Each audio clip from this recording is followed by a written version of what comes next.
Thutha wa gukirirwo na njira nene ni Akenya ni kuga mwana uyu ti wake miaka 3 mihituku na gukorwo hatari muturire-ini wa mwana ucio ri Mulamuah ni akenetie Akenya thutha wa gwikira mbica ici mena mwana wake Keila. Itano kumenyithia thito ino makiri ni Ngongoyo na gitio kinene muno makiria witikire gukorwo gi subscribe thini wa YouTube channel ino itu ya Mwagi wa Mohoro na guto follow mwena uyu wa TikTok. Mulamuah eriga gutariria ni ageragia uria wothe angihota gucemania na guteithia mwana wake, no nyina wa mwana Karusoni akoragwo ekihingo gatagati wake na mwana. Riria eriga kwaria ndeto ciegie kana gake, Mulamuah augire ni hariire kurugamirira mabataro mothe ma mwana wake na agithaitha baby mama wake Karusoni etekire maikare thi maranirie undu uria uroneka guciara matunda riu. Akenya mwena wa comment section makororo makiugo na Triza Hawaii na kawanikio Karo arathamire.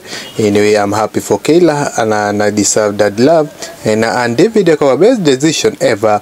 I see how close Karo is with her dad. Pia Keila anahitaji dad's love na Kema akauga Mulamuah is a great father na vivjishi akawatosokia gatho kwigai reke mwana onake age wendo wa both parents. Congratulations to them, this is very mature. We want to see Keila praying with her small bro very soon as possible and that's Jesha akawa good step like for Mugithi na James Karahiga akauga maoni mako matirabatarika na maisha-ini mao ona hanini. Soma habari tukisonga na Jackie James akawa ni ndona akagurira thwiti ya kamote na Edith Goge akawa happy for them bora peace and boundaries na huyo mtu aache kuexpose mambo ya Soni sana.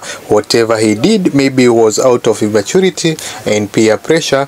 Enoge aekoro hagitwikiria muhwa wake aekoro akiugo Oji Gorika KE akawa leo atelela ndani kama mfungwa meko harukana tairai and nothing is a beautiful thing as being as present parent to your children. This is a good move from him.